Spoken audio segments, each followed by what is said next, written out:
Hey, fellow engineers, it's me, Mario. Today I'm going to talk about rankings once again, and this time it's going to be about executive officers. As you know, the XOs are probably the single most important thing you have to choose at the start of the game. Um, in my opinion, they are far more important than the country. When you have to think about which one to pick for your own game, the powers are really different. They are immediately useful, most of them at least, right at the start of the game. So they basically change a lot the way you see the game you're playing, the way you can play to win, and the way you interact with your opponent. So of course it's also very important to look at all the officers that are in the game to think about what your ideal pick would be. But once again, this is a ranking, so I'm just gonna talk about power level in general. It can vary a lot in a game, and I'm going once again to discuss a lot about the floor and the seating of each officer. Some of them are just consistently good, or at least decent. Some of them can really fall flat or be incredibly powerful, so I'm going to specify it for basically all of them. I'm still using the SABCD rankings. I think it could have been um, even SABC only, but I'm just gonna use these ones because why not? Um, I'm also using a rankings that has been made by some other player on tiermaker.com. I'm not gonna rank the last four that you see down here just because I haven't played them or haven't played them enough. They are like extra officers. I don't know enough about them to rank them. So I'm going to rank them all the ones that I know pretty well, both expansion ones and base game ones, but not all the other ones. Also, thankfully, there's the power for each one of them. I'm still going to say the name so that you know what to search for, but at least you can see immediately the power. So if you're not familiar with the names of the executive officers in Barrage, you will know what I'm talking about. The first one is Simone Luciani himself, one of the designer of the game. This power will let him take up to 4 contracts instead of up to 3, and in a single production action, he can fulfill as many contracts as he wants. Unfortunately, this one is normally pretty bad. Like it's consistently bad. It can be decent in some game depending if there's the contract scoring bonus style in the game. If it's in one of the like, I think probably a sweet spot is something like the third or the fourth round, but it depends. So this executive officer is consistently bad because of two main things. One, he does have a very rigid game plan, in my opinion. He needs to have a decently high dam, probably a level 3 dam, with a decent conduit, like at least a level 3 conduit, a bit like Del Monte, which is another officer we're going to talk about sooner rather than later. So a rigid game plan, and he needs to take a lot of contracts, a lot of green contracts. But there's a problem with green contracts. They are very inconsistent, and in that they can give you points at the beginning of the game. They can give you um, economy in the late game. So it's pretty hard to really make a good use of this ability in general, both in the late and in the early game. But also it does require a lot of engineers to be placed on the contract market. That's pretty bad. Normally, if you've listened to other videos that I make, um, I think that it's better if you go for a high dem and a single big contract, like a red one or at least a yellow one, just because it requires less actions while you can focus the rest of your actions on building an economy, building structures, and filling up the board and emptying your player board, of course.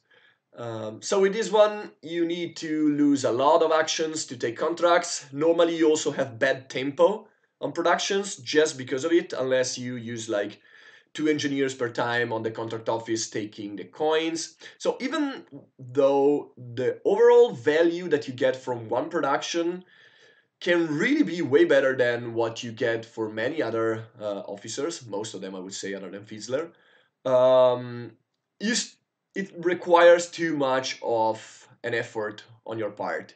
Again, you need a high dam, you need lots of contracts, and you need good production with a good timing. There are too many things to fit together to make this EXO really shine, in my opinion. So that's why he's D tier.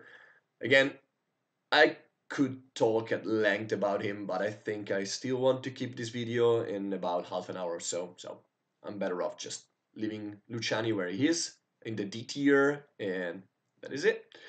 This is Mahiri. Mahiri is very weird. Mahiri lets you copy the power of another officer for one turn only, and it's a free action. And by that I mean it's an action that doesn't take your whole turn, so you have to use it and immediately take an action that has something to do with the power you're copying. She also starts with 3 more coins, which is bonkers. It's very good on the first turn. It will let you get a tile and probably also build in a red spot, or just get a lot of spins, or just, be way more flexible. Having 3 more coins on the first turn is very, very strong. But I'm still gonna put her on A tier and not on the S tier. I think many players might be surprised by this tier, and a lot of good players might actually disagree. But to me, she's a bit inconsistent. There has been plenty of games in which I didn't want to first pick her in the 4th position, just because the other powers were not great to copy. And you might say, then why are you gonna choose one of the other ones? Because the other ones might be more consistent, and having a power for the whole game, it's easier most of the time than having to copy it. So Mahiri, she's good. She's very good actually. She can become easily S tier, so she's probably A++. But she's not S tier because the other S tier, in my opinion, are way better than her. So the floor can be kinda low. The ceiling is very high, but the floor can be kinda low, so that's why she's A tier. Then there is Solomon Jordan. Solomon Jordan will let you spend 3 coins instead of placing a mech into your wheel while you're taking a building action. Um, this is well known for being the worst officer of the base game by a mile, I would say. The thing is, it's very difficult to have enough coins to leverage him. It's very difficult to use him in the early game, which is a part of the game you need an officer the most, in my opinion. That's something I should discuss probably in another video, but yeah. Basically, having a power that is very strong right at the start of the game is normally what makes an executive officer very strong or not. And this one is very bad on the first few turns. And even in the late game, it can help you normally having for, I wouldn't say cheap because he's never cheap, but help you have easier high-level conduits in the late game. That's what this executive officer is at its best. Of course, he's good when you can unlock the coins income in the early game, or if you can get conduit 1 tile that will give you 2 coins per the level of conduit you're building. It's just not good. There is not much to say about this one. He's consistently bad.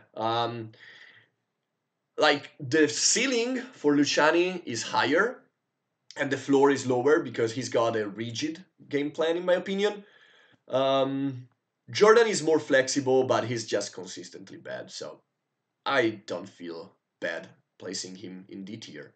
And then there is Victor Fizzler. Now, this is one that might be the most not agreed upon ranking of all, but I'm going to place him in the A tier. He's consistently overperforming in my games. I've been playing 4 games in the past like week or so where I had him and I always ended up being first or second. I think he's just good. The floor is definitely low. You have to keep that in mind. There can happen that there is a game in which you're not going to use him. But what I found out is that in games where you are not going to use him, it's because you're doing something else incredibly good. Like normally because I got Elevation 1. Basically, sometimes people left me Elevation 1 because I'm Fizzler, and that's good. It's alright, because Fizzler cannot abuse Elevation 1 most of the time. But, I mean, Elevation 1 is Elevation 1, so if you get it, normally you have a great game nonetheless. While the ceiling is incredibly high, there are some games in which, with Fizzler, you can really explode already in the early game, thanks to some contracts giving you max or giving you free structures, and thanks to a good end of round bonus order. That's the single most important thing for Fizzler, I think. Again, you can have weird games with like Elevation 1 in which you don't produce in the first 2 rounds, but I would say that most of the time Fizzler is at his best when he can produce in all 5 rounds and get good points out of it. Normally, yeah, I will probably write something like a monographic study on Fizzler on BGG or something and maybe make a video about him because I know a lot of players struggle with him, but I find him just that good. Even if you're not the only one producing, anyone who's fighting you is probably doomed, while you can get a lot out of early productions. As he's just that good, even in the late game. Depending on the faction, I think he's at its best with Italy first, and second place with France. Well, they are the two best countries there. But the third powerhouse is just very good with Fizzler, and these powers are just very, very good. Even in the late game, you can produce something like 7 energy from 1 drop. So he can be very opportunistic. He leads to a play style that I personally love. It's really opportunistic. You need to seize your opportunities during a game, seize the chance to do something great when somebody else is distracted. You can use other players' conduits for ease because you're paying only basically 1 coin per production more. I just think that Fizzler is very good. It's A tier. It's not as good as Mahiri in most games. I would say Mahiri is again like A++. I think Fizzler is just an A, but to me, he's an A. He can be a B, once again, if you cannot use him, because I think his game plan can be rather rigid if you want to exploit him, but I think it's way easier to do his plan than to do many other plans. And even if you're not like actively abusing his power, I think he's still going to be good. I think you're going to use it like at least 3 times in a game, probably more than that. And yeah, he's basically been overperforming for me in all of my last games. So that's why I used to rank him a B tier just because sometimes he can be A and sometimes he can be C. Right now, I think he's A because he can be S and sometimes he can be B. I don't think he pretty much ever is a C1. That's my opinion, at least. Um, we have, I don't know if you're experienced with expansion games, but this is Fouché. I think I'm pronouncing her name correctly. She's an officer from the expansion, and she lets you use one of your personal building once again during a round. So she can be very good in some games, but what I found out is that unless there is a robot factory in the game and you can build it, or unless for some crazy reason you can exploit one of the other buildings, I think she's not as good as she seems to be. Um, I'm actually not sure if I'm ranking her a B or a C, but honestly, I think most of the time she's a C. Going for personal buildings is unfortunately not that great in Barrage, at least in my opinion. Some of them can be good, but only one of them can really be good for her, I mean. And most of the time, with the other ones, you will not use them a lot in the early game. I used to rate her a full B and sometimes even a B++. Now that I'm playing more, I'm not sure. Again, Personal buildings are a bit of a disappointment. I knew that. So that's why her power is, in my opinion, a C. Of course, she's way better when she can copy, again, like in Robo Factory, when she can copy a 2 engineer action just using one. That's, of course, very, very good because you're also saving up 1 engineer. In general, it can be good, but I think it can rarely, very rarely be very good. And I think she's consistently. No, she's not consistent at all. It depends a lot on the personal building, of course. And there is an officer which might be my personal best. I mean, I just like him a lot, but honestly, he's probably like a B. This is like a consistent, so his consistency itself, I think. He's very good at seizing opportunities to take 2 actions in a row. Everyone that has played Barrage knows how nail biting some moments can be while you're waiting for your next turn, hoping that nobody will take the action that you really need. Well, with this XO, that by the way is Batista, is Tommaso Battista, is the other designer of the game, you can do it. It's once per round, of course, otherwise it would be broken. But he's very good at that. And when Batista is on the table, you really need to plan carefully because somebody can steal an action from you that you thought you had for you. He can do many things. I think the most common ones are taking a contract and produce, have a drop fall and then produce, build twice in a round, or take a spin and build. There are so many possible options, and he's just very good at that. I just like him a lot. I know he's never great, like he's never S tier basically, and I don't think he's A tier either, but he's consistently good. So in my opinion, he deserves to be in the B tier. He's almost never my first choice, but I'm very happy when he's on the table and I'm doing the auction. I like to bid for like third or second because I know that probably I will get him, and I'm fine starting as the second player. By the way, normally the best positions are the first one and the fourth one. The fourth one because you know what you can choose and you're going to choose the best combo. And the first one normally because you can get elevation 1 or some sick X work or something like that. So second and third are not as good, but when Batista, who is consistent, is in the game, I just I feel confident enough being second or third in my opinion. Then there is Leslie Spencer. So if you haven't played the expansion a lot, she's giving you an extra tile like Krylov. With that extra tile, you can place it on your building wheel, and you have to place your engineers on an external work, and instead of ditching the mechs, like placing them back in the supply, you place the mech, you have to pay for the work and place them in the wheel along with its tile, with her tile, pardon. She's easily S tier. I think she's even better than the other S tier that we're going to discover sooner rather than later. She's, in my opinion, she's just the best all-around executive officer of all. It's incredibly good. Like, external works, if you've been sleeping on them, are just crazy good in general, in my opinion. The early one are very good. There are 2 in the second tier that are incredibly good, the double elevation one and the level 4 conduit ones. And the problem with external works is that you need mechs, and if you've played the game a lot, you know that mechs are one of your most important assets that you have to grow during the game. So paying for them can be very costly. With Leslie, you can just pay them, and on top of the external work, on top of not having to ditch the mechs, you also get a free spin because you get this tile into your wheel and it's gonna spin it. So overall, I just think that she's just the best officer of all.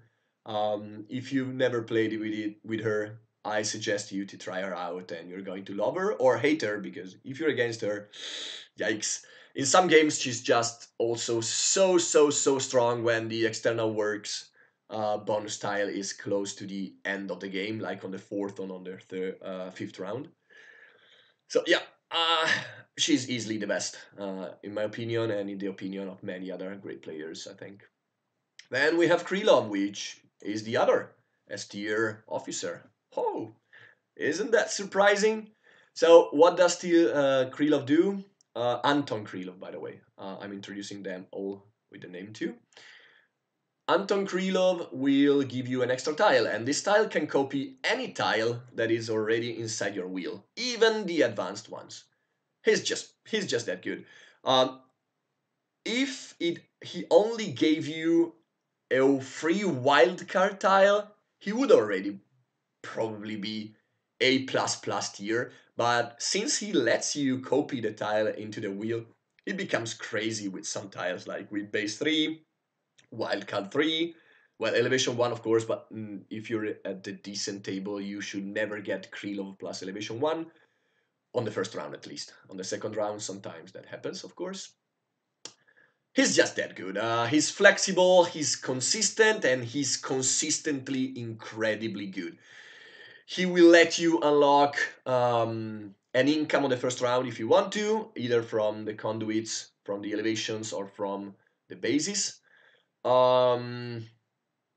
He can copy strong tiles that you got. He can let you play without getting tiles, or he can help you play with a lot of tiles and copying them.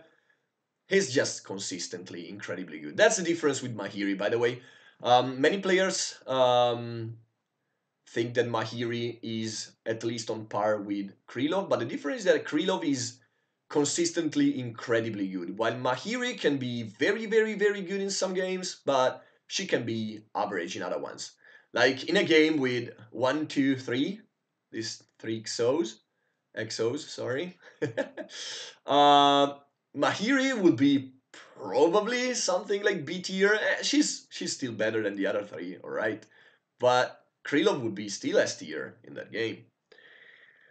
You can actually argue that tiers are always relative. Like in a game, Mahiri will always be one of the first picks. I agree, but again, I skipped her quite a few times as the 4th player. So while I don't think I've ever skipped Krylov if I was given him. I mean, I skipped him for Fizzler in some games and I won them. So I think Fizzler can overperform Krylov, but only in some games. And of course, Mahiri can also overperform Krylov, but it depends a lot. So Krylov is the S tier for me. Again, Mahiri is probably like in the middle here. Then there is, oh my god, forgot her name. Jill McDowell. And I think she's another B tier. I love her. I think that person I would probably place her in the A tier. But honestly, I think she's just consistent. She's never incredibly strong, but she's just consistent. The ability is very good. You will probably just get mixers over Brown Max all game long because they are so good for you. She's the best way to get to a fast level 5 conduit, which can be very good. She's also very good because she will let you build a base and a conduit in the same round without needing spins or anything, which is something that it's hard normally if you build a base in the mountains. It's pretty hard to then set up a good conduit fast. She doesn't work as well with like elevation 1 and with some elevation tiles just because they put a heavy tax on grays. She's also one of the few, along with Fizzler, she's one of the few that can go turn 1 base plus conduit plus powerhouse, get a drop and produce, which can be good in some games.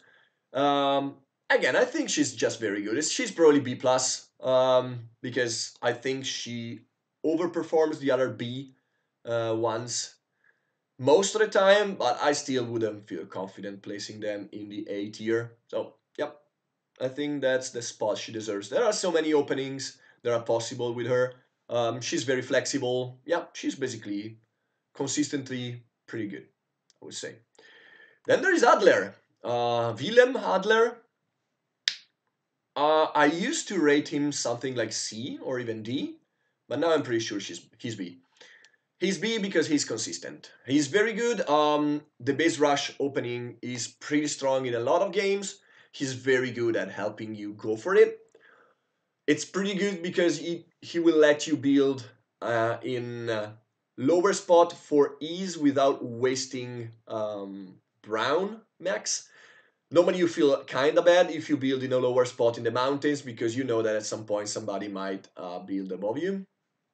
He's very good at base rushing. So he's very good with factions that are good at base rushing. So USA, France, Germany to a certain extent actually.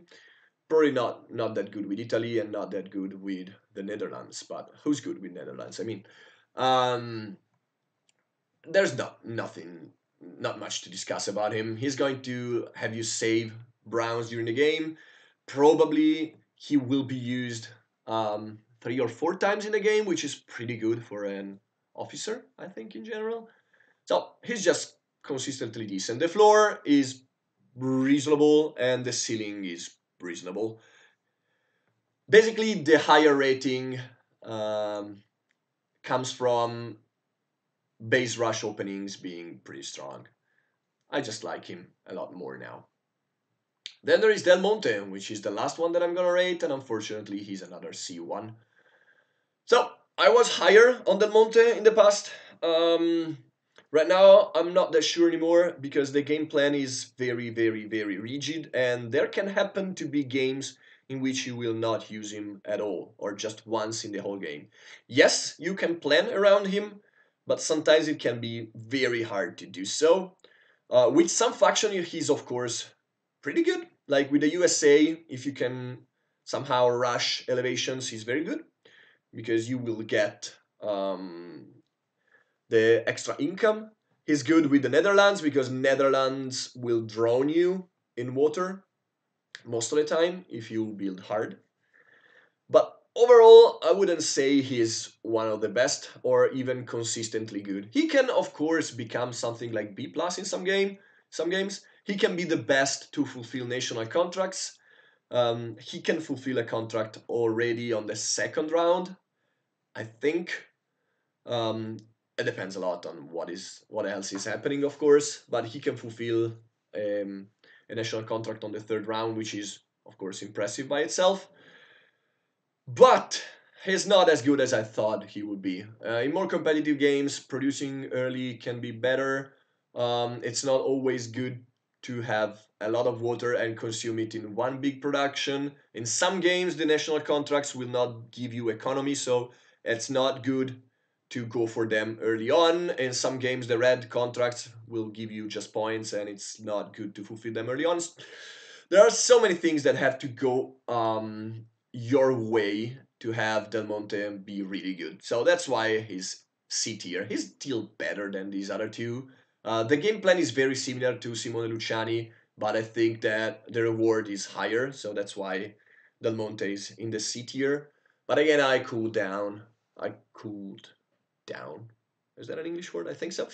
On him a lot recently, so that's why he's down here. Again, I won't discuss about these other four operatives. I don't have enough experience with them. But to me, it's pretty clear that these two are S tier. Mahiri is in the middle between S and A, in my opinion. Fiesler is probably A minus.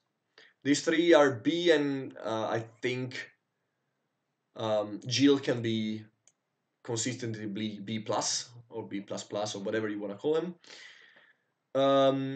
These two, Fouché and Del Monte, I think deserve the C tier just because the game plan is a bit more rigid and they depend a lot on the setup, in my opinion. Again, you can say the same with Fiesler, but it's so easy to use Fiesler during a game, even if you don't focus on using him a lot.